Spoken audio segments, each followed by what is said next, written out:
Tahukah anda siapakah yang mencipta globe? Siapakah manusia pertama yang berjaya melakar peta dunia? Saya pasti ramai di antara kalian tidak mengetahui siapakah tokoh yang mencipta peta dunia. Abu Abdullah Muhammad ibnu Idrisi Al-Sharif atau dikenali sebagai Al-Idrisi dilahirkan pada tahun 1099 Masihi di Ceuta, Sepanyol dan meninggal dunia pada tahun 1166 Masihi. Beliau merupakan tokoh ilmuwan yang pakar dalam bidang geografi, kartografi dan pengembara yang tinggal di Istana Raja Roger II di Sisilia. Al-Idrisi merupakan penjelajah yang amat berani. Beliau melakukan penjelajahan melintasi berbagai wilayah dan benua dan juga melakukan perjalanan mengelilingi dunia. Ketika zaman remaja, Al-Idrisi banyak melawat tempat di Afrika Utara dan Andalusia. Beliau mengumpulkan pelbagai maklumat mengenai kedua-dua wilayah tersebut. Pada usianya 16 tahun, beliau melakukan pengembaraan lagi ke Eropah, utara Spanyol, Portugal, pantai Atlantik Perancis dan melakukan perjalanan ke selatan England dan juga melakukan perjalanan ke benua Asia. Perjalanan mengelilingi dunia telah memberikannya peluang mencatat dan menulis semua yang telah dilihat dan didengarinya. Raja Roger II mengirim surat kepada Al-Idrisi dan mengundangnya tinggal di Istana Sisilia setelah mendengar tentang karya geografinya yang luar biasa.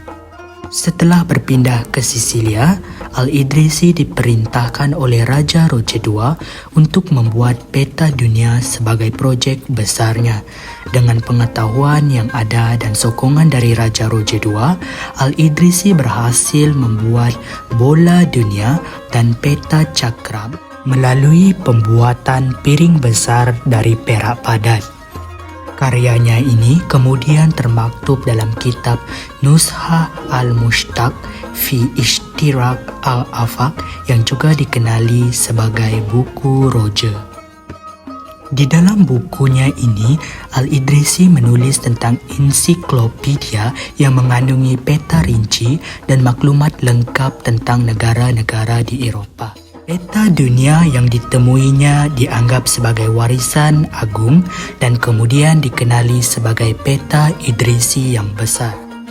Beliau mula menyusun peta dan buku geografi yang belum pernah dilihat sebelumnya pada masa itu. Meskipun Raja Roger II telah meninggal dunia, Al-Idrisi meneruskan usahanya dengan menghasilkan 3 karya geografi utama selama 15 tahun.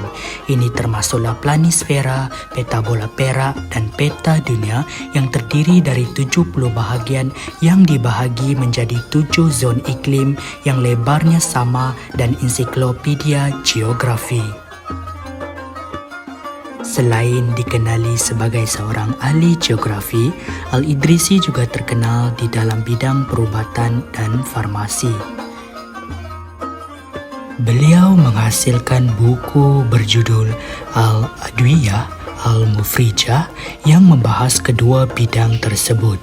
Dalam buku tersebut, Al-Idrisi menggabungkan nama preskripsi ubat dalam 12 bahasa.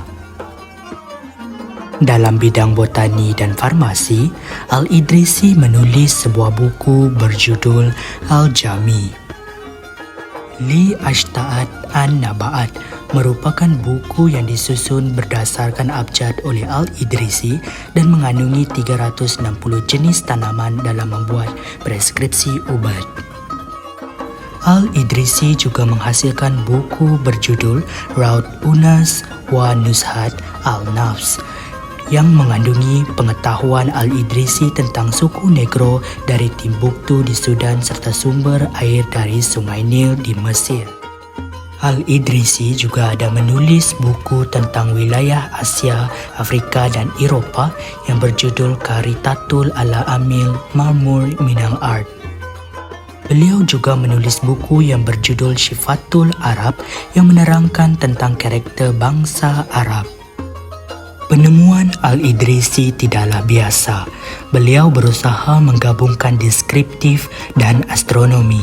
Sebagai penghargaan kepada ahli geografi dan kartografer yang luar biasa ini, Agensi Aeronautika dan Antariksa telah mengabdikan namanya di pergunungan Sputnik Planum di Pluto dengan nama pergunungan Al-Idrisi.